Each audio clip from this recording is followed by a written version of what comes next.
You know, it's that question that just sits in the back of your mind, right? In those quiet moments. You do everything you're supposed to, you work hard, you play by the rules. So why does it feel like you're not just standing still, but actually being dragged backward?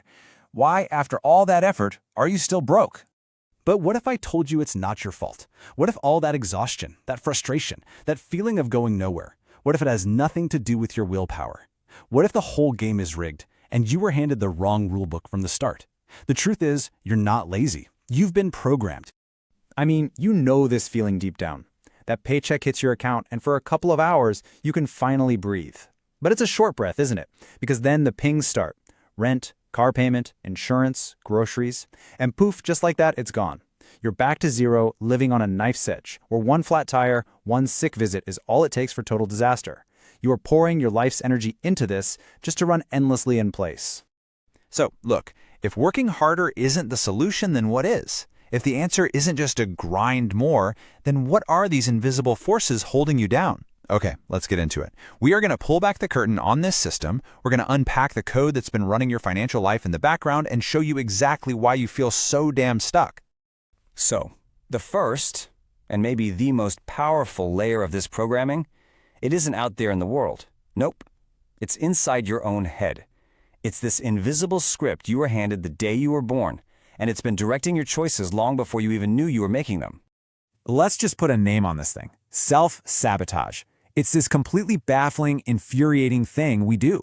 We say, I want to be debt-free. We say, I want to build wealth. And then it seems like our actions are almost perfectly designed to make sure the opposite happens. It's like a civil war inside your own mind. Your conscious desire for freedom is battling an unconscious drive to stay trapped. But why? Why would we do this to ourselves? Well, according to researcher Brené Brown, it's not because we actually want to fail. It's because on some deep, primal level, we're just trying to protect ourselves. We choose the familiar pain of being broke over the terrifying unknown of being successful. The struggle is familiar. The pressure is predictable. We are subconsciously protecting ourselves from the fear of failing, from being judged, and from the deep discomfort that comes with real change. And here's the real paradox. It's not just about a fear of failure. As author Jack Canfield points out, it can be a deep-seated fear of success. I mean, really think about that. What would it mean if you actually won? It would mean new responsibilities, higher stakes, new expectations from everyone. It might even mean changing who you are. So without even thinking about it, we pull the emergency brake, we keep ourselves small, we keep ourselves broke because, well, it's the devil we know. Okay, so we've got this internal script, but the programming, it goes even deeper. This isn't just in your head, it's biological. Let's take a look at how your own brain chemistry, the actual hardware you're running on, is basically being weaponized against your wallet. First up is something called the hedonic treadmill. You can think of this as your brain's factory default setting. It explains why we're so good at adapting. No matter what amazing or terrible thing happens to us, our brain chemistry works overtime to pull us right back to our baseline level of happiness. It's a survival tool, but it has a very critical side effect when it comes to money. Think about it. You finally get that big raise you've been fighting for. For a week, maybe a month, you're on top of the world. You feel like you finally made it. But then it just becomes your new normal. The thrill is gone. Your brain adapts, the novelty wears off, and you find yourself right back at that same emotional baseline. Except now, your life costs more to maintain. The cage is the same size, it's just been gold-plated. And there's another piece of our wiring that's being totally exploited. It's our brain's powerful, overwhelming bias for instant gratification. We are literally hardwired to value a small reward right now way more than a much bigger reward down the road. That little rush you get when you click buy now, that's a dopamine hit, a little jolt of a pleasure chemical. And our entire modern economy is built to keep you chasing that feeling over and over again.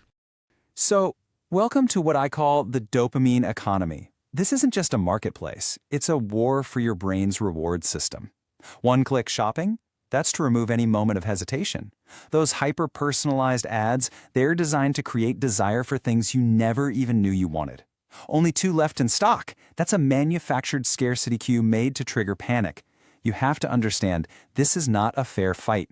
It is multi-trillion-dollar industries using the latest in neuromarketing to bypass your rational mind and go straight for your most primitive impulses.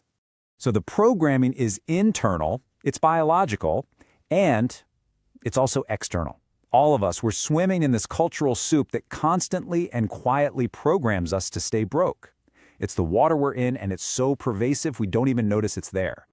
This is so important. Your relationship with money was never really yours to begin with. It was handed down to you. Whether your parents were incredible savers or lived in constant debt, whether they argued about every dollar or never talked about money at all, you absorbed all of it. You inherited their money scripts, their anxieties, their habits, and all their blind spots. And then comes maybe the deadliest trap of all, social comparison. It used to be we were just trying to keep up with the Joneses next door. Now, thanks to the funhouse mirror of social media, we're trying to keep up with the highlight reels of literally everyone on Earth. And this is where our basic human needs get twisted into something toxic. You don't just need shelter anymore, you need a home in the right neighborhood. You don't just need food, you need those organic premium groceries. We're being trained to spend money we do not have to keep up an image for people we don't even know. And how is this whole fantasy funded? Yep, debt. Our society has done an absolutely brilliant job of rebranding debt. It's not a dangerous trap, it's a financial tool. It's not a heavy burden, it's leverage. Car loans, student loans, credit cards, they're all sold to us as normal, even essential parts of life. And this normalization, it's a powerful psychological permission slip to live a life you simply cannot afford. And if you think this is just some small, harmless norm, just look at this number. Over $1.21 trillion. And that's just in U.S. credit card debt. That is not a tool. That is a full-blown crisis. It's a mountain of financial chains hiding in plain sight, all built on the very seductive lie that borrowing your way to happiness is totally okay.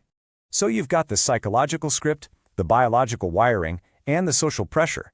But it is all locked into place by one final, cold layer, the unbreakable rules of math. If the other parts were the programming, well, this is the cage. First, let's talk about the lifestyle inflation trap. It's as simple as it is cruel. Your income goes up, and you feel like you've made some progress, so your spending expands to meet that new income. A nicer car, a bigger apartment, more subscriptions. But the result? The financial pressure you feel is exactly the same. You are still one paycheck away from disaster, you're just surrounded by nicer things. You've been running faster, only to discover the finish line moved with you. Next, let's talk about the two-sided blade of compound interest. See, it can be your greatest friend or your most brutal enemy. And for most people, it is working against them. Look at this. $10,000 in high-interest debt is actively draining your wealth away. At the exact same time, that same $10,000, if it were invested, could have been quietly building a small fortune for you. Every single dollar you pay in interest isn't just a dollar gone.